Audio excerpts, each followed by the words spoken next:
Hace mucho, mucho tiempo en la antigua China, un anciano trasladaba una delicada pieza de cerámica que debía cuidar con su propia vida.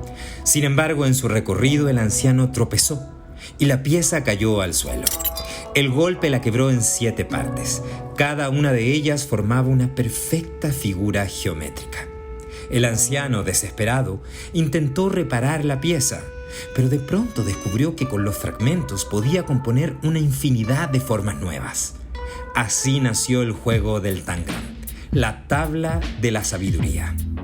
Hoy, frente al discurso de un Chile fracturado, en UChile TV proponemos un espacio donde se reúnan muchas voces distintas para imaginar en conjunto formas nuevas de vivir en sociedad y soñar con el Chile del futuro.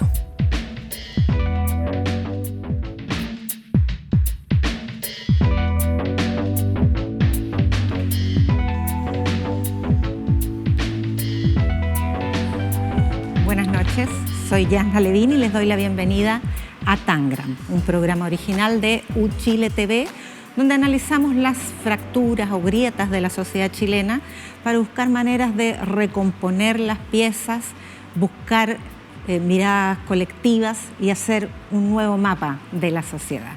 Hoy día vamos a hablar de las pensiones y de la reforma previsional que cursa un tercer intento en el Congreso Nacional, mientras se instala una idea de que la ciudadanía se siente inclinada más bien a la propiedad privada, a la heredabilidad, está preocupada de su ahorro individual y se pone en contradicción aquello con el sentido colectivo o la idea de la solidaridad.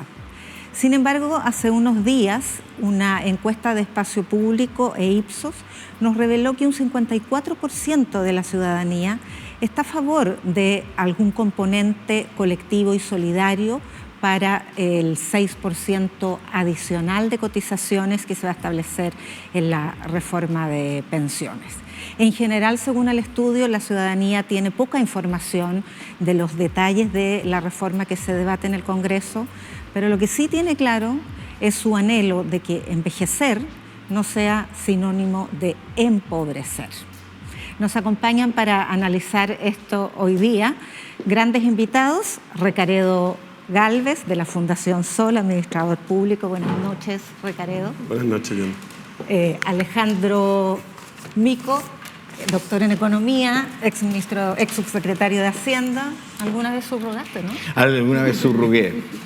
Por sí, ahí me puedes decir ministro, no me ofendo. Bienvenido, muchas gracias por acompañarnos. Por la invitación. Y está también Paula Benavides, ella es directora ejecutiva de Espacio Público, también economista. Bienvenida. Muchas gracias, Yana. Vamos a discutir sobre este tema que concita tanta atención en la sociedad chilena, pero antes vamos a escuchar a la sociedad chilena. Ellos van a hablarnos en una fila ciudadana. Veámoslo.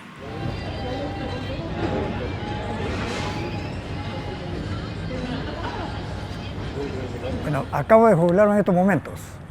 Claro, el deseo, y por otro lado entiendo que es una responsabilidad para poder vivir de una manera sana, tanto física, mental y emocionalmente, seguir trabajando. Porque del trabajo tengo la remuneración y con eso sustento mis necesidades. No alcanza la pensión y por ese motivo tengo que seguir trabajando.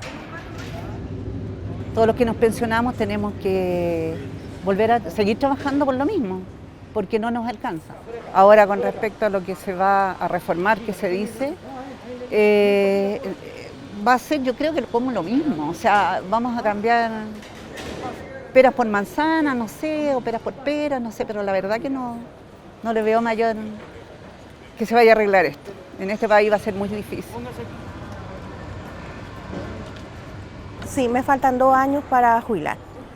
Sacando cuenta y por lo que me ha enviado la AFP, sí. Sí, yo recibo la jubilación de mi marido, que es muy poquita, son 98.000, pensando que yo voy a recibir unos 120 o 150 más, no me alcanzaría ni para comprarme los remedios, porque soy crónica además. Ahora no he podido encontrar trabajo porque se me ha hecho difícil. Yo voy a cumplir 59 años. Estoy a punto de, falta un año más para jubilar, pero me he visto muy, muy mal porque he tenido mi familia, casi la mayoría, sin pega. Además que yo estoy esperando, antes no quería jubilarme, pero bueno, son palabras mías, pero ahora sí necesito jubilar porque necesito plata. Estoy sin plata, así que además que mi esposo es el que está trabajando y tenemos nietas, hijos, qué sé yo, y también apoyar, porque también tengo mi yerno que estaba sin pega, ahora está con pega, y ahí lo estábamos apoyando entre familias.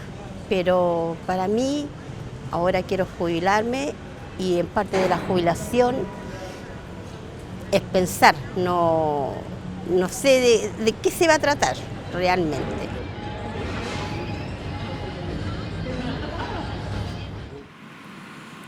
Eran las impresiones, los anhelos, las expectativas, las sensaciones que muestra las personas, la sociedad chilena, con mucho pesimismo. Hay un pesimismo generalizado en el país en general, pero pareciera a veces que la palabra pensiones es igual a sufrimiento, amargura, dolor. No hemos logrado cambiar ese switch. Y comentaba cuando iniciamos el programa, Paula, un estudio que hicieron en espacio público donde, bueno, preguntan cuáles son los anhelos, las expectativas, y se denota esa desconfianza, pero respecto a esta idea de que me van a quitar lo propio, que es un temor que tengo la impresión se instaló desde el proceso constituyente y con una campaña que fue bastante polarizada. Se agudiza esta idea, me van a quitar lo mío, yo me ayudo sola, nadie más, me rasco con mis propias uñas, en el fondo. ¿Ese es el parecer de la gente? ¿Eso siente la sociedad chilena realmente? Bueno, en esta encuesta que comentabas, Yasna, lo que intentamos hacer fue profundizar un poco más en cuáles son los anhelos y las preocupaciones que tiene la ciudadanía hoy día en torno a esta discusión sobre la reforma del sistema de pensiones. Más allá de las típicas preguntas como de las preferencias, como indagar qué es lo que estaba detrás. Y en línea con lo que tú dices, yo destacaría dos cosas. Lo primero, un sentimiento importante de desinformación. Un 77% de las y los encuestados, ¿verdad?, se manifestaban que se sentían poco o nada informados respecto de la reforma del sistema de pensiones. Ahí nos llamó mucho la atención también que esa desinformación era más significativa en los segmentos de menores ingresos. Ese 77% llegaba a un 86%, una cifra muy alta de personas que se sienten muy poco informadas respecto de la reforma.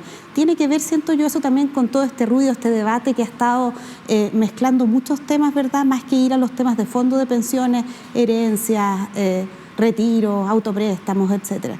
Y después, ¿qué es la otra cosa que podemos evidenciar ahí? Desde nuestro punto de vista, varias de las preguntas nos muestran que coexisten dos visiones. Por un lado, las personas están expresando que valoran que haya un reconocimiento del esfuerzo individual a la hora de construir la pensión, pero también al mismo tiempo hay una apertura amplia a que existan elementos de solidaridad con la cotización. Entonces son dos cosas que observamos al mismo tiempo en los resultados de la encuesta. La reforma que se plantea por parte del gobierno, que se presentó en el Congreso, Alejandro, ¿se pone en contradicción esta propiedad individual, este anhelo de reconocimiento, sobre todo el esfuerzo individual, y el pilar colectivo que se está estableciendo? Yo creo que el proyecto es un mix de cosas que, desde mi punto de vista en general, es como un buen equilibrio donde trata de haber elementos de aporte al ahorro individual, en términos de que parte de este aumento de la cotización se mantiene en una cuenta individual, lo mismo que el antiguo 10% actual se va a una cuenta individual, pero también tiene algunos elementos que trata de encontrar algún nivel de redistribución en el sistema, dentro del sistema. Creo que dentro de todo el proyecto presentado por el gobierno es como un punto de partida donde uno puede encontrar, o desde mi perspectiva yo puedo ver que se puedan encontrar acuerdos desde las posiciones más extremas que se han visto en la campaña. De hecho, creo que esto no es pasar un sistema de reparto que era como lo primero que se mencionaba. Esto es algo intermedio donde se sigue estableciendo un rol muy importante para el ahorro. El concepto de ahorro sigue muy fuerte y para mí es lo principal, ahorrar para el futuro. Creo que eso queda muy establecido en el proyecto. Hay unos temas más en la transición, hay temas que uno puede discutir, yo no estoy completamente de acuerdo con la reforma, pero sí creo que da la oportunidad de hacer una discusión respecto a estos dos puntos que se plantea muy bien Paula. Hay esta idea de, primero, valorizar el esfuerzo de uno, de ahorrar, de trabajar hacia el futuro, que lo tienen, digámoslo, no solamente el sistema previsional chileno, lo tienen todos, en todas partes del mundo, de alguna forma se valora el trabajo de uno para las pensiones futuras, ya sea por el número de cotizaciones para poder lograr la pensión, o si que yo llego al final de mi vida con un mayor salario, voy a tener una mayor pensión también. Por lo tanto, pero eso creo que es un buen punto de partida del proyecto. Creo que al final del día hemos estado, Paula más que nadie, en una discusión de mucho tiempo en cuál es hacer una reforma de pensiones que termine tratando de cerrar o dejar cerrado este tema por lo menos, ojalá unos 20 años hacia adelante. Nos ha costado mucho como país, nos ha costado muchísimo como país. O sea, 3 reformas que han estado. Y aquí, vamos a la tercera. Creo yo el tema de, tú decías hoy día la gente ve como todo, mucha valorización por el ahorro individual. Si uno hubiera hecho esta encuesta, yo creo, un año atrás, hubiese sido una cosa un poco distinta. Creo que estamos en una situación donde la gente todavía no hay mucha claridad, estamos en un momento de polarización muy fuerte que también se traspasa en las discusiones de políticas públicas. Lo que pasa es que además hubo un retroceso de posiciones, particularmente de los detractores de la actual reforma previsional. Recordemos que hacia fines del gobierno de Sebastián Piñera, este 6% que se va a recaudar por la vía de un aumento de las cotizaciones, se estaba pensando dividirlo en 3 y 3. 3 para ahorro individual y 3 para solidaridad o reparto. Y hoy día la oposición no quiere nada para solidaridad. Y al mismo tiempo estamos hablando de heredabilidad, que alguien nos metió en la cabeza que tiene algo que ver con las pensiones, pero claramente no es el punto, sino que... Y dejamos de hablar de los montos de las pensiones, que es el gran problema. ¿Por qué se produjo ese giro cultural, Recaredo? Bueno, es una pregunta que si la colocamos en la mesa y nos damos cuenta un poco de las cosas que decía Alejandro también recién, quizás hace un año el contexto era distinto y la opinión pública iba a tener posiciones diferentes, y esa muchas veces es la carta de navegación de algunos partidos políticos o dirigentes de partidos políticos, que es lo que está planteando la opinión pública. Hoy en día creo que es importante que tengamos en cuenta que el contexto en el cual esta opinión pública es medida a través de distintas encuestas es un contexto donde nuestro país hace más de 40 años no ha podido vivir lo que es un sistema de seguridad social. Hemos tenido un sistema de AFP, de cuentas individuales, que se ha complementado progresivamente con gasto público a través de distintos esquemas, uno de ellos el pilar solidario. Hoy día tenemos la pensión garantizada universal.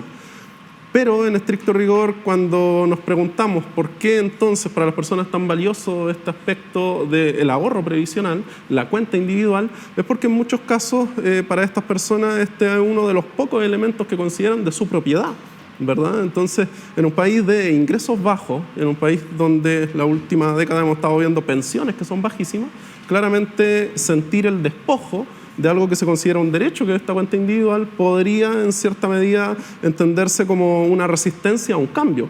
Pero es bien interesante lo que vimos en el clip del principio, cuando una de las personas, a la pregunta que se le hace respecto de la reforma o de los cambios que vienen, señala que no tiene muchas expectativas de que el cambio vaya a ser muy fuerte. Cree que vamos a cambiar manzanas por manzana o peras por pera y que vamos a quedar en una situación parecida.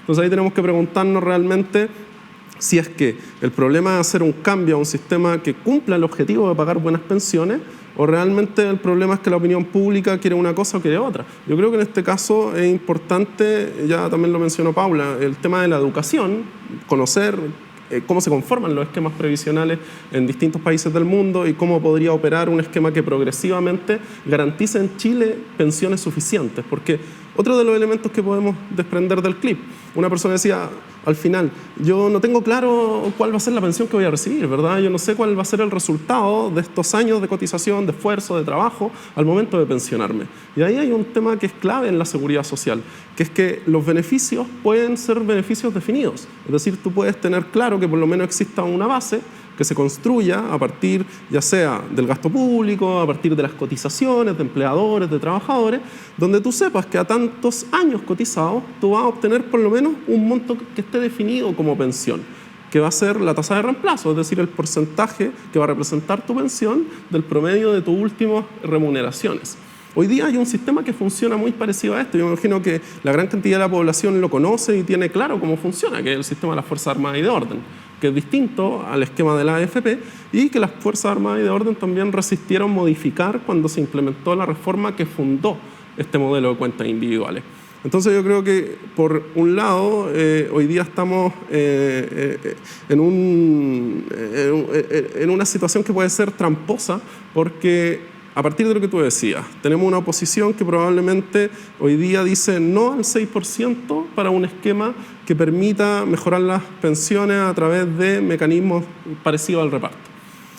Pero por otro lado, uno tiene que preguntarse, a ver, ¿qué es lo que significa eso en concreto? En concreto, si tenemos en cuenta el incremento de la PGU y tenemos en cuenta que además este incremento se va a acompañar con estos 6 puntos porcentuales adicionales que propone el gobierno, con distintos mecanismos que van a beneficiar a mujeres, que van a beneficiar a hombres en términos de sus pensiones, y calculamos, a partir de distintas mediciones que hemos hecho en la Fundación, que se podría estimar que una persona, mujer, que hubiese cotizado alrededor de 20 años, podría, a través de estos distintos componentes de solidaridad más la PGU, llegar a alrededor de unos 115.000 pesos adicionales en su pensión. Si solo dejamos la PGU, ¿ya?, y quitamos los 6 puntos porcentuales adicionales... El promedio del día es 340.000 pesos mensuales. Claro, y la mediana todavía es mucho más baja. Claro. Entonces, en cierta forma, si nosotros pensamos qué es lo que ocurre si dejamos solo la PGU y quitamos los componentes que se derivan de estos 6 puntos porcentuales adicionales, entonces tendríamos que pensar, según lo que nosotros hemos estimado, considerando que la PGU también se va a tener que reajustar, considerando que esto, por ejemplo, si se aprobara a fin de año, los valores en cierta medida también van a crecer a los futuros años en términos de la PGU, estaríamos hablando de que este aporte se podría considerar en alrededor de unos 35.000 pesos de esos 115.000. Entonces, si no tenemos los 6 puntos porcentuales, ¿qué pasa con el resto? Es decir, nos vamos a quedar solo con un incremento de alrededor de unos 35.000. ¿Pero de dónde salen los otros recursos? ¿Cómo le explica en 40 años más? Claro, ¿cómo explica en ese caso quienes están en contra de aquello? ¿Cómo explican esa mejora? Ahora, en general, nos han explicado a lo largo de una década, más de una década de debate sobre reforma, que los sistemas suelen tener, los sistemas en el mundo, 3 pisos, ¿verdad? Un componente de ahorro individual, un componente de aporte del Estado y un tercer componente que es la solidaridad, que se administra de distintas maneras. En la reforma del gobierno, este componente colectivo se subdivide a su vez en un 70% que está marcado como propio y un 30% que eventualmente podría desviarse a la solidaridad intrageneracional o intergeneracional. ¿A ti, Paula Benavides, te parece que está bien resuelto eso? Mira, creo que la propuesta que ha planteado el gobierno es una propuesta positiva en primer lugar, que apunta a un cierto equilibrio además, ¿verdad? Es una propuesta que por un lado mantiene el 10% de cuentas individuales y suma aquella parte que no teníamos, ¿cierto? Una parte que es colectiva, que es este 6%, que tiene distintos elementos de solidaridad. Entonces apunta a una situación mixta en el pilar contributivo, buscando un equilibrio entre distintos componentes. Y dentro del 6%, la forma en que está estructurada la solidaridad tiene cosas también que son bastante valiosas. No va en una lógica de beneficios definidos y esencialmente fortalece de manera fuerte el ahorro previsional, pero en forma colectiva, entregando elementos de compartición de riesgos entre las personas para que podamos tener más seguridad respecto de cuáles son los ingresos con los que vamos a contar en la vejez. Mayor previsibilidad de nuestros ingresos. Y particularmente yo destaco además todos los elementos de equidad de género que están incorporados a través del 6%, que son, desde mi punto de vista, un avance muy sustantivo, ¿verdad? A que haya mayor igualdad de género en nuestro sistema de pensiones. Ahí están las mayores brechas que tenemos en nuestro sistema y se incorporan dentro del 6% mecanismos colectivos para cuidadoras y cuidadores no remunerados, para maternidad, que complementan lo que es el bono por hijo que se estableció en el año 2008, en la parte del 10%, y también una compensación por el diferencial de expectativa de vida para no castigar, digamos, la pensión de la mujer por el hecho que tiene una esperanza de vida mayor. Esos son elementos muy valiosos, y dentro de la parte de cómo se va registrando el derecho a pensión, se registra un 70% respecto al salario que cada persona recibe y un 30% al salario promedio. Eso permite que de alguna forma haya también más seguridad. ¿Por qué? Porque no sabemos qué trayectoria laboral vamos a tener. Nos puede tocar que nos vaya muy bien, otras veces nos puede tocar que nos vaya más mal. Y esa parte ayuda también a que sea más previsible el ingreso a la hora de la vejez. Entonces, en términos generales y en líneas generales, me parece que tiene elementos bastante positivos el diseño del 6%, más allá de que siempre hay aspectos que pueden mejorarse. Bueno, tú nos dijiste que también te parecía en general razonable el sistema, pero te he leído...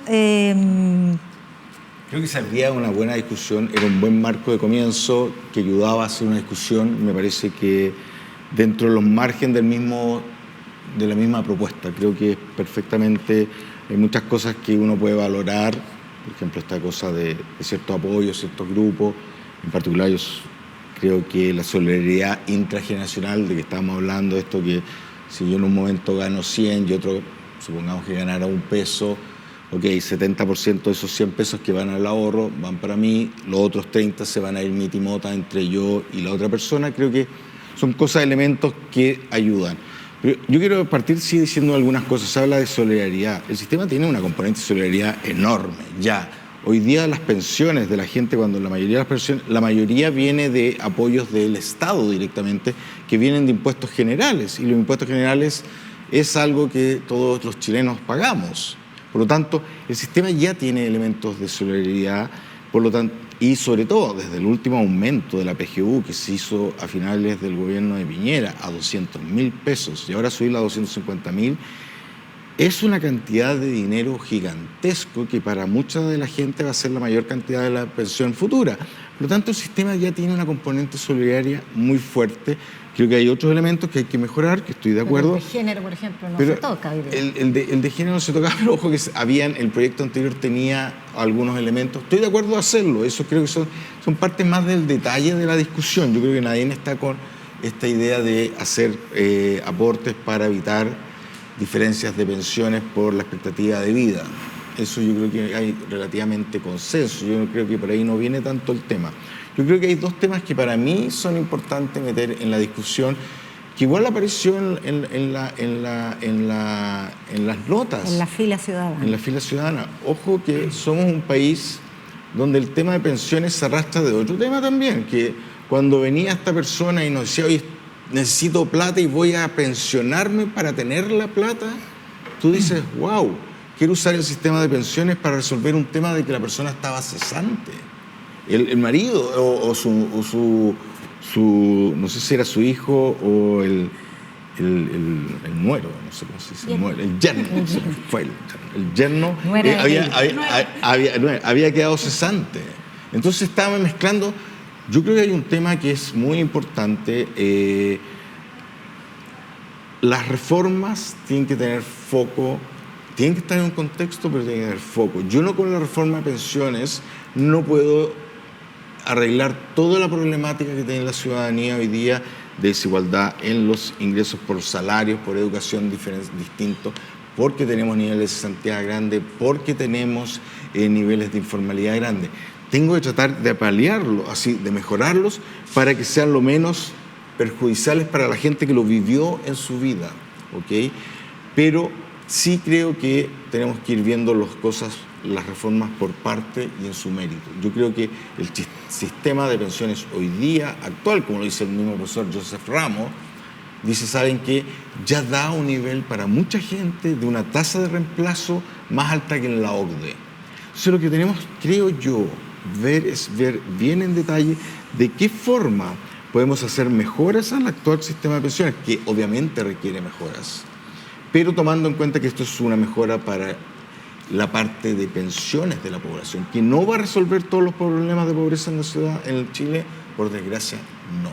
En ese punto valoro los elementos que trae la reforma, pero quiero también decir que tenemos que hacerlo dentro de un contexto de que esto es para la vejez. Hoy día los niveles de pobreza de la vejez son que son mucho menores de los que teníamos antes de los 200.000 que se entregó a todas las personas del 90% más pobre, que tenemos que tomarlo en cuenta. 65.000 pesos en la canasta básica.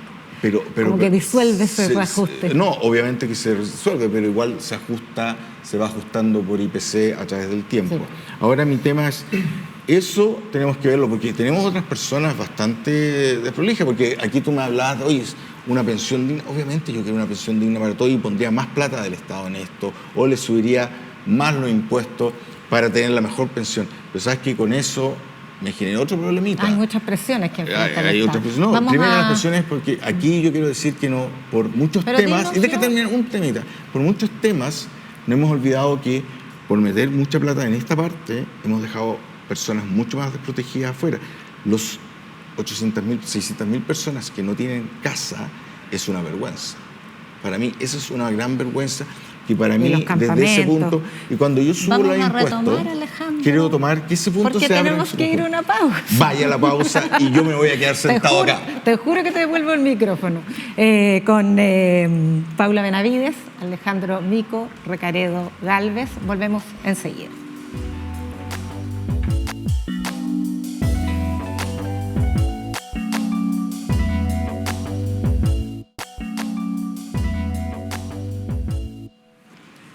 Mirando esta fila, volvemos a Tangram viendo personas que van por su pensión, probablemente muy baja. Alejandro decía, sí, una pensión muy baja, pero también hay otros problemas. Y el Estado está muy presionado, hay una crisis habitacional, entre otras. ¿Qué te parece a ti esta idea de que con la pensión garantizada universal baja bastante el sentido de urgencia de esta reforma? Recaredo. Bueno, ahí tenemos en el fondo otro caso que nos muestra que este sistema está con un problema de origen, o sea, está siendo necesario cada vez incrementar el gasto público para poder financiar mejores pensiones. Entonces, ahí uno, desde nuestro punto de vista, tomando en cuenta también cosas que señaló Paula en su intervención, nosotros reconocemos que hay un avance, a que ahora por lo menos estamos hablando de un seguro social. Creemos que esta reforma ha ayudado a estar discutiendo aquellos asuntos. También los otros mecanismos que se mencionaron respecto de cómo mejorar las pensiones, pero también hay algunas cosas que quedan en deuda. Por ejemplo, muchas de aquellas mejoras, para el caso de las mujeres, van a aplicarse cuando la mujer cumpla 65 años. Entonces, la edad de jubilación actual, en términos de la habilitación para jubilar, es a los 60 años. Y cuando observamos las estadísticas de la OCDE, por ejemplo, lo que tenemos es que en términos efectivos, las mujeres en promedio están cotizando a los 69 años.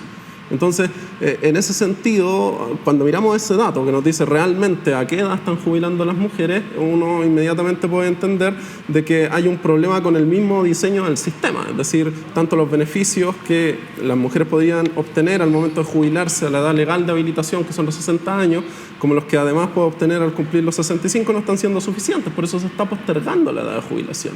Entonces, ahí uno tiene un primer factor que analizar. Y por otro lado, claro que hay muchos problemas sociales en una sociedad que en el fondo está orientada principalmente a generar las normas para que el gran capital pueda tener los caminos de acumulación lo más expeditos posible. Desde nuestro punto de vista, por ejemplo, si uno mira cómo construir ingresos, esto no solo se hace a través de políticas públicas que estén orientadas al salario mínimo, sino que también se puede hacer a través de negociación colectiva multinivel, no solo a nivel de empresa como se hace hoy. Incluso cuando se habla de que estos 6 puntos porcentuales adicionales, al final lo que van a significar es que van a estancar los salarios de los trabajadores porque todo va a salir del sueldo. Ahí se está olvidando y se está sacando de la mesa el factor de la negociación colectiva, que es un factor que en el fondo permite construir mejores salarios a través de la negociación. Hoy en día, por ejemplo, trabajadores que logran negociar colectivamente logran al mismo tiempo que en sus contratos pueda establecerse un ajuste periódico de sus ingresos a través del incremento del IPC. Entonces hay ahí distintas herramientas para ir generando soluciones concretas a los distintos problemas que hay, pero en este contexto de las pensiones tenemos que preguntarnos entonces a cuánto equivale el gasto público. Por ejemplo, lo que mencionaba recién, de que tengamos una PGU que se active para las mujeres no a los 65 años, sino que se active a los 60 años, la propia ministra del Trabajo señaló de que significaría un costo público de alrededor de un 0,4% del PIB. Entonces, en gran medida, ahí la pregunta que nos tenemos que hacer, ¿podemos en este momento financiar ese costo? Ya, si la respuesta es no, entonces tenemos que pensar, si estamos de acuerdo con el objetivo, ¿en qué momento podemos llegar a financiarlo y mediante qué mecanismos? Pero a veces eso queda fuera de la mesa porque en realidad se parte de un no. Se parte de que no están los recursos, que en realidad somos un país que dependemos demasiado del comportamiento del resto del mundo, cosas que tenemos bastante claras, pero parece que no estamos poniendo el énfasis en las alternativas. Es decir, de qué manera logramos cumplir estos objetivos sociales que consideramos importantes y que son trascendentes. Y por otro lado, hoy día es importante poner en la mesa de qué hablamos cuando hablamos de las tasas de reemplazo. Y la propia presentación que ha hecho el gobierno en la Cámara de Diputados, donde se está discutiendo esta reforma, la última presentación que hizo, donde proyectó cuáles eran las tasas de reemplazo del sistema de AFP, nos estaban mostrando que la mitad de las personas que están recibiendo pensiones por el sistema de AFP estarían alcanzando el próximo año, el 2024, tasas de reemplazo que bordean el 30%. ¿Ya? Entonces, para que aterricemos este concepto, si una persona recibió como promedio de ingresos por salario sus últimos años de vida activa alrededor de 1 millón de pesos, quiere decir que esa persona al momento de jubilar va a caer inmediatamente alrededor de los 300.000 pesos. Incluso puede ser más dramático porque esa es la mediana, quiere decir que la mitad de estas personas que se están observando pueden estar debajo incluso de ese monto. ¿Cuál es el efecto que estima el gobierno solo con la PGU en relación a esa tasa de reemplazo? Es que podría incrementarse hasta llegar alrededor del 50%. Entonces, cuando miramos esta reforma que hoy día nos plantea el gobierno, otro de los elementos que ellos mismos han señalado tienen que ver con cuántas personas que hoy día reciben pensión están con esa pensión debajo del salario mínimo, ¿verdad? Porque acá se habló de indicadores, se habló de que la PGU puede ser suficiente, pero tengamos en cuenta los propios indicadores que nos hemos puesto como país. Por ejemplo, la línea de la pobreza. La línea de la pobreza que es como un mínimo, uno pensaría, ¿verdad? Pero hoy día esa línea de la pobreza ya está superando los 210.000 pesos. ¿Y cuál es el monto de la PGU hoy día? Cerca de 194.000 pesos. Es decir, hoy día ya la PGU está debajo de la línea de la pobreza actual. Y el gobierno acá estaba planteando llegar a los 250.000. Pero si consideramos la tramitación de esta reforma, que probablemente a fin de año o el otro, en el mejor de los casos podemos ver una reforma que se concrete, ahí ya vamos a estar hablando de una PGU que va a haber tenido que actualizarse y que va a estar mucho más cerca de estos 250.000 que ha planteado el gobierno. Una cosa, estoy de acuerdo que hay un tema de inflación que se hizo por otras malas políticas que se adoptaron en este mismo, en pensiones, como fueron los retiros, que hoy día estamos teniendo inflación muy alta. Pero para aclararte, yo estoy de acuerdo, obviamente 200.000 pesos hace 2 años atrás es distinto de 200.000 ahora, pero eso se reajusta. De hecho, no sé cuándo toca ahora el reajuste. Le toca en febrero. Ahora, en febrero el reajuste del 10% para hacerse cargo de la inflación. Para estar claro que el tema... No va a llegar, Alejandro, va a quedar debajo también. De la inflación, bueno, se va haciendo de el la sistema... línea de la pobreza. No sé cómo queda con la línea... Mira, pero ¿Paula? lo que te quiero decir es que esto se reajuste y qué bueno que pusiste un tema para decir, creo que un buen punto de hablar es de línea de pobreza, cosa que ha estado medio en el aire, que bueno lo pusiste tú. Sí, pero para terminar que yo creo que es lo que un pasa tema es que... para ponernos cuáles son los pisos que deberíamos tener. Muy breve. Y totalmente de acuerdo con que, y lo mencioné, la PGU se va a actualizar, pero va a quedar bajo la línea de pobreza en este caso. 250.000. Pero eso es con esta reforma. No olvidemos que el gobierno lo ha dicho también, a veces parece un subtítulo, pero no hay que sacarlo de la discusión, que acá la reforma tributaria es clave, ¿ya? Entonces, también para el financiamiento de esta reforma tenemos que tener ojo en la reforma tributaria. Pero lo que quería cerrar en relación al comentario anterior. Una cosa es la línea de la pobreza y que tengamos claro que ese es como el mínimo que el propio Estado va definiendo. Pero lo que hemos mirado y el dato que queremos poner también creemos que ayuda a poner acento es el dato del gasto efectivo de los hogares. En Chile también medimos eso, o sea, hace una encuesta de presupuestos familiares. Vamos al tiro a eso, porque me interesa también conocer la opinión de Paula acerca de los... Hay varias cosas sobre la mesa. Una de las que tú has planteado ahí es la edad de jubilación. Así es. Bueno, voy a partir, si me permites, por el tema de la línea de la pobreza y este piso mínimo, que es una expectativa, ¿verdad?, que está en la población, que existe este piso mínimo. Cuando se crea la PGU, su valor estaba en torno a la línea de la pobreza, pero la inflación que hemos tenido ha tenido mucho más fuerza en el precio de los alimentos, ¿verdad?, por el contexto internacional, etcétera. Entonces, la canasta básica de alimentos en el último año tuvo un aumento mucho mayor que el IPC, que es aquello por el cual se reajusta el valor de la PGU. Entonces, por eso se produjo de alguna forma esta desalineación. Sí, lo que pasó con el salario mínimo también.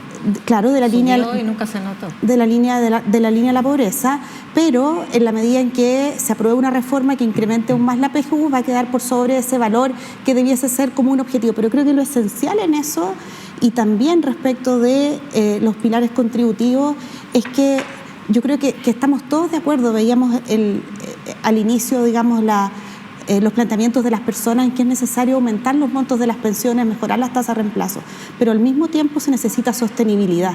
No podemos hacer promesas en estos temas que después no vayamos a cumplir, y eso vale tanto para la PGU, que es de cargo fiscal y por lo tanto tiene que ser sostenible lo que ahí prometamos, ¿verdad? Sostenible hoy día, mañana y pasado, en el largo plazo, con el acelerado envejecimiento de la población. Entonces, esa es una discusión donde yo creo que la línea de la pobreza es algo que ha generado cierto consenso, pero también hay que tener muy presente ahí la sostenibilidad de lo que se compromete.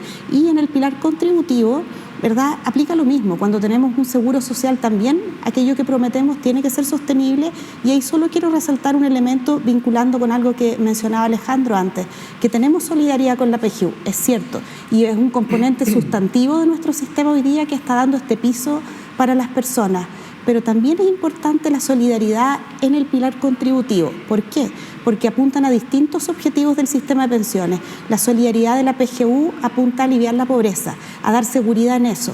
El pilar contributivo apunta a que tengamos más seguridad en tasas de reemplazo, en que no tengamos una caída tan brusca de nuestros ingresos desde que pasamos de la etapa activa a la etapa pasiva, ¿verdad? Que yo recuerdo personas que a veces me han preguntado, me dicen, hoy me mandaron mi proyección de pensión hace 6 meses y era tanto, y ahora es 20% menos, explícame qué pasó entre medio. Entonces, un sistema que solo depende de cuentas individuales es un sistema que traspasa todos los riesgos a las personas. Entonces, la incorporación de un componente de seguro social que tiene que tener sostenibilidad, que tiene que tener un acento en aumentar colectivamente el ahorro previsional, eso es clave, ayuda mucho a dar más previsibilidad y seguridad en esa dimensión. Aparte de aliviar la pobreza, en la dimensión de que sepamos un poco más con qué vamos a contar al momento de retirarnos. Quería como distinguir esas dos dimensiones.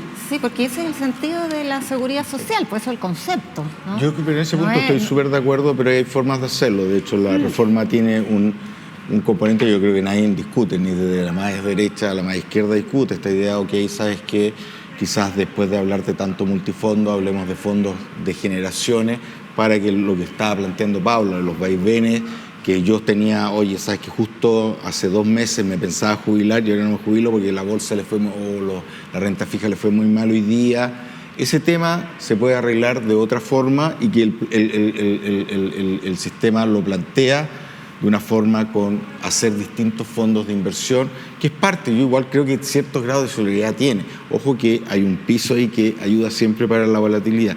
Pero yo quiero decir un tema de que acá, en términos del tema de la sostenibilidad del sistema, yo creo que es súper importante que sea sostenible.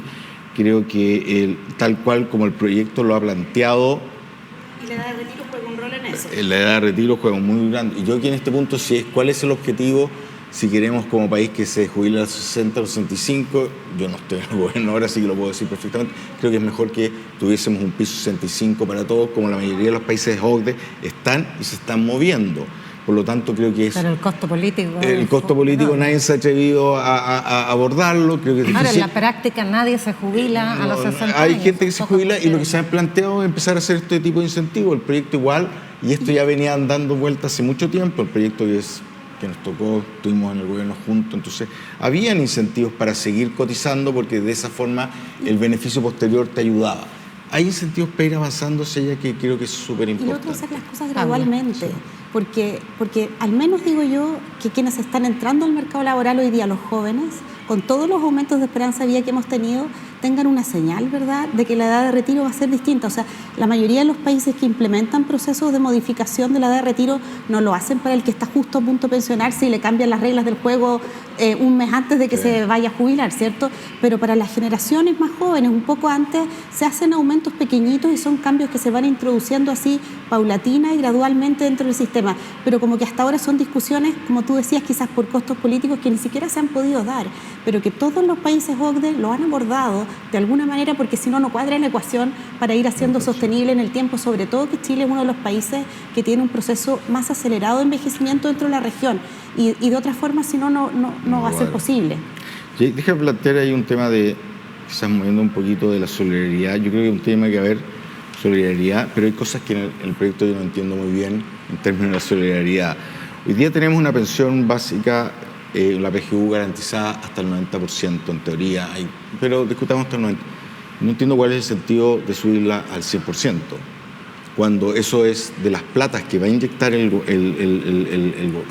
Estado, no a través del 6%, casi un cuarto de las platas, 25 de cada 100 pesos, va para pagar ese aumento a este 10%, en el cual estaremos.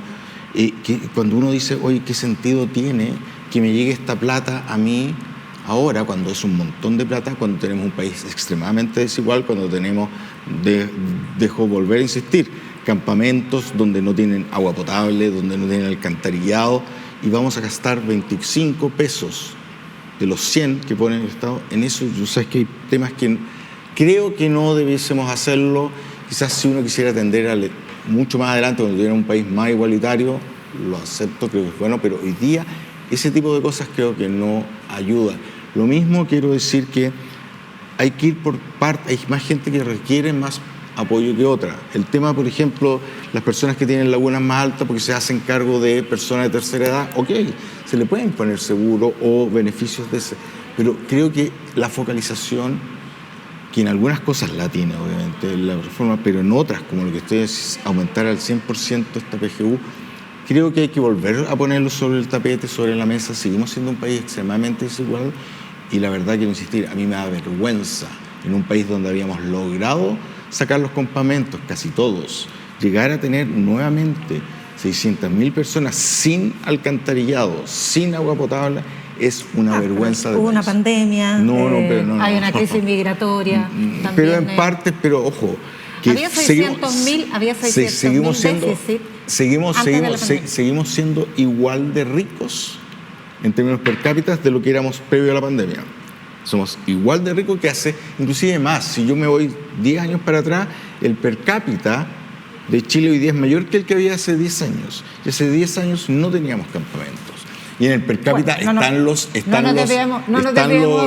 Campamentos, porque además mucha gente le subieron los arriendos, se tuvo que ir a un campamento, en fin, hay distintos fenómenos que lo han incrementado, pero de todas maneras es un tema que tendrá su propio programa, los invitaré cuando hablemos del déficit habitacional. Pero retomemos esto, Recaredo. Hay un problema también con la informalidad. Y por otra parte, Alejandro habla de la focalización. Claro, el problema es que hablar de focalización en un país con una clase media con las características de la nuestra, que es muy vulnerable, o sea, te quedas sin pega y pasaste inmediatamente bajo la línea de la pobreza, se te enferma un miembro del hogar, lo mismo. Entonces, ¿cómo abordar esos otros elementos de complejidad que está planteando Alejandro Recaredo? Sí. Bueno, antes, solo para redondear el tema de los gastos de los hogares, que es importante porque hemos hablado de la línea de la pobreza como un referente en términos de la construcción de la pensión, pero tengamos en cuenta un dato adicional, que es que según la encuesta de presupuestos familiares, con precios actualizados a hoy día, a 2023, lo que tenemos es que los hogares unipersonales, que estén compuestos por personas mayores de 65 años, que corresponden a cerca del 19% de los hogares unipersonales, las personas que están solo con una persona de 65 años, tienen un gasto de alrededor de 330.500 pesos. ¿Ya? Entonces, eso es algo que no podemos perder de vista. O sea, tanto la misma PGU se está quedando debajo de eso. Y ahí también hay un punto en el cual yo tengo algún tipo de coincidencia con lo que planteaba recién Alejandro, que desde la Fundación Sol lo que nosotros hemos planteado es que se considere que debe haber una pensión base, debe haber un piso, ¿verdad? y probablemente ese piso tiene que estar definido en un monto que las personas van a recibir al momento de jubilarse, como una base que desde nuestro punto de vista sí creemos que tiene que ser un derecho a la pensión, debiese ser universal. ¿Cuál es la diferencia y en esto por qué también está orientada al uso de los recursos? De que creemos que ese monto debiese ser, en el caso de que las personas no lo alcanzasen, es decir, no lograsen la meta de esa pensión base, ahí es donde debiese existir un complemento público para poder llegar a eso y además mejorar esa pensión de base con un esquema contributivo que esté considerando la cotización del empleador y la cotización del trabajador. ¿Ya? ¿Estás de acuerdo con eso? Eso solo para terminar la idea y luego. Entonces, ¿cuál es la diferencia de eso? Que ahí tenemos una pensión de base donde no es que el Estado financia a todas las personas esa misma pensión, sino que va a complementar cuando las personas no lo alcancen y quienes lo alcancen finalmente van a poder mejorar su pensión además con los componentes contributivos, ¿ya? Que sería el esquema en el cual participaría el empleador y el trabajador. Entonces, y además pueden haber esquemas voluntarios de ahorros similares a las cuentas que tenemos hoy en día.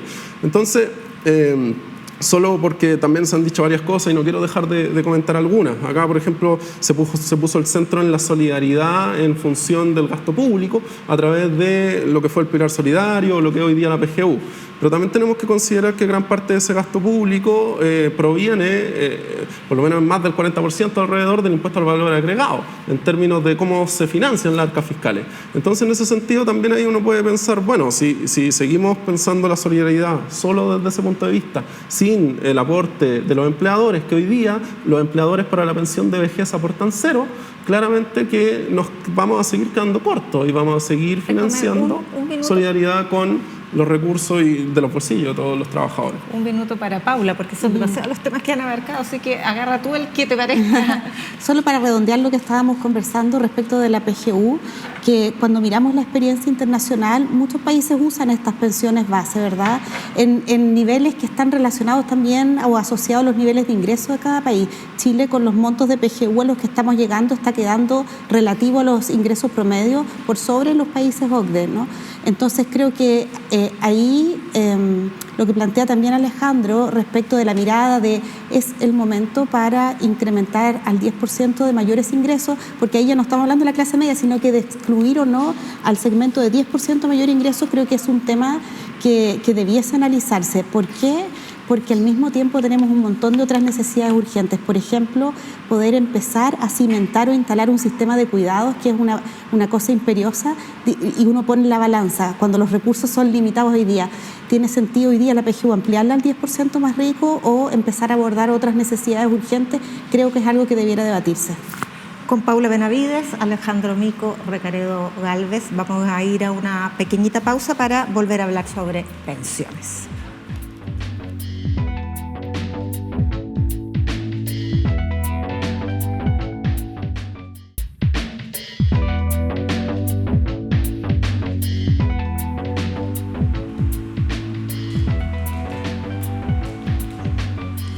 Y estamos de vuelta en Tangram y viene un bloque que permite hacer un ejercicio muy similar al que vimos en la primera parte del programa, en que ciudadanos y ciudadanas que estaban haciendo la fila y nos expresaron aquello que a ellos les inquieta respecto del tema previsional. Yo les voy a pedir ahora a cada uno de ustedes que hagan lo mismo. Tienen la cámara, un minuto, y díganle a la ciudadanía, al gobierno, a quien les parezca, lo que les parezca. Paula Benavides parte, por supuesto. Muchas gracias. Bueno, en la última encuesta que hicimos en Espacio Público, uno de los resultados llamativos fue que para un 86% de las personas encuestadas era muy o bastante importante de que se llegara a un acuerdo respecto de la reforma del sistema de pensiones en el Congreso. Es decir, hoy día tenemos una alta expectativa en nuestra ciudadanía de que sea posible concretar este tercer intento de que se materialice una reforma del sistema de pensiones. ¿Qué hacer para poder avanzar ahí? Yo creo que hay dos elementos que son súper importantes. El primero es que realmente se le puede asignar una alta prioridad política al más alto nivel de nuestros partidos políticos.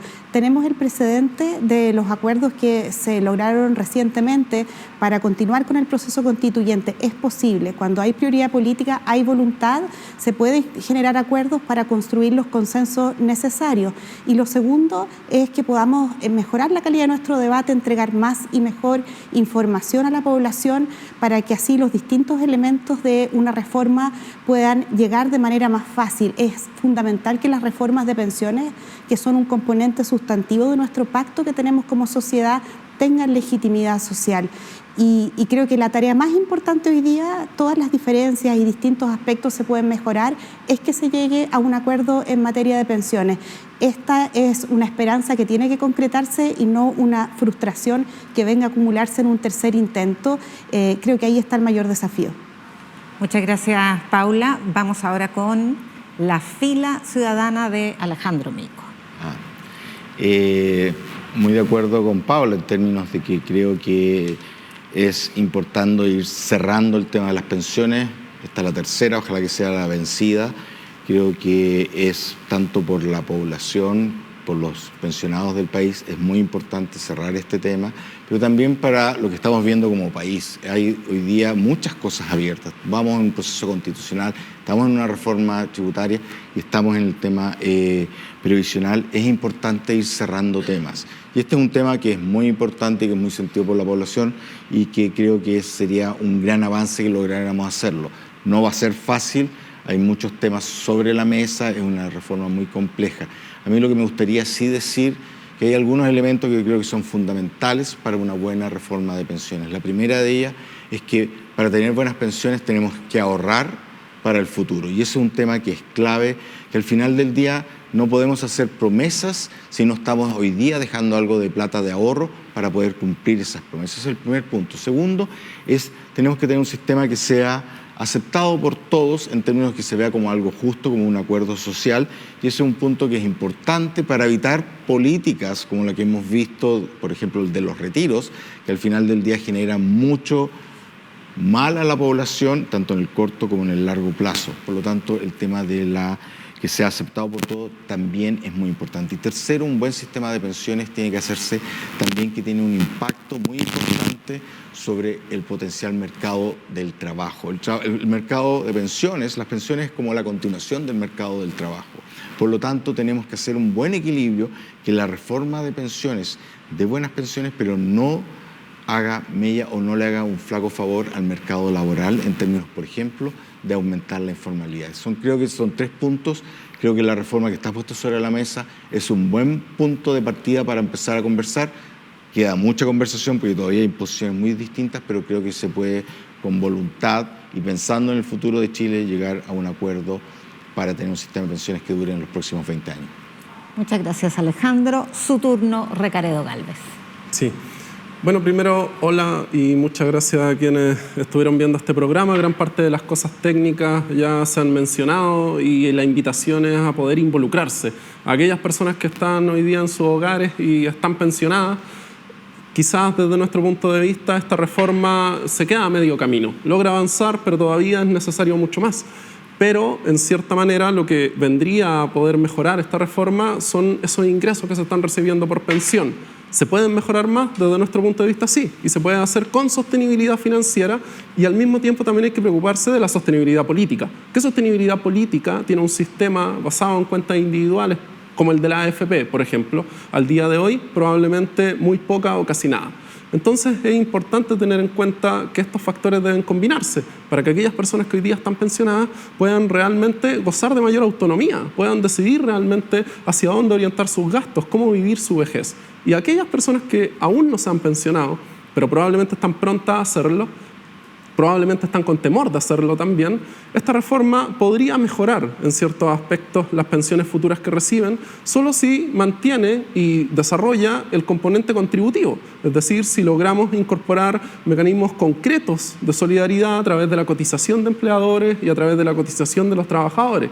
El gasto público también va a mejorar esa pensión, pero es importante hablar de suficiencia.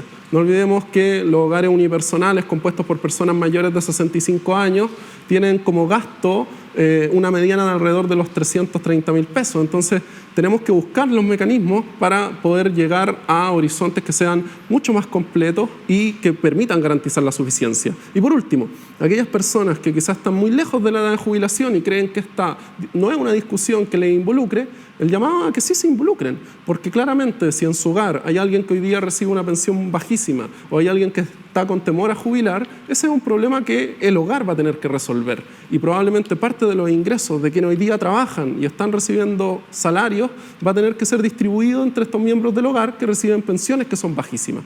Entonces no olvidemos que estamos en un país que enfrenta una profunda crisis, una crisis social, política y hay una crisis económica global, y esta crisis de las pensiones es una crisis que estamos viendo también desde hace ya mucho tiempo y es necesario resolverla con que todos y todas nos involucremos. Muchas gracias, Ricardo. Así vamos llegando, Recaredo, perdón. Sí. Así vamos llegando hasta el final de nuestro programa, Tangram. Le quiero agradecer muchísimo a nuestros invitados y a nuestra invitada, Paula Benavides, presidenta de Espacio Público. Muchas gracias, Yasna, y un gusto compartir con Recaredo y Alejandro. Alejandro, 1.000.000 de gracias, doctor en Economía, ex subsecretario de Hacienda. También es doctor en Economía. También es doctora Paulita en Economía. Ah, sí es doctora. Igual. Tenemos 2 doctores. Recaredo Galvez, 1.000.000 de gracias también. Muchas gracias a ustedes. Muchas gracias. Y a ustedes en sus casas les quiero agradecer la sintonía. Nos reencontramos nuevamente en Tangram. Usted puede vernos además en 11.2 Televisión Abierta Digital.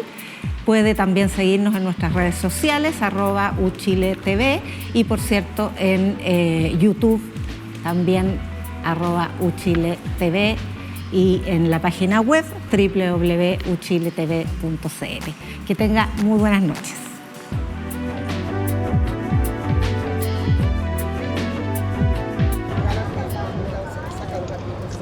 Buenos días. Una consulta.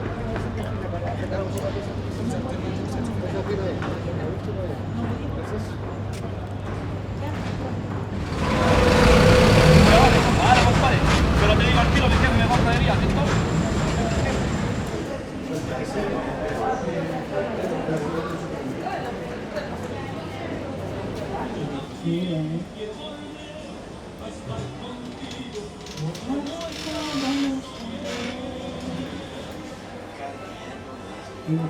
A mí.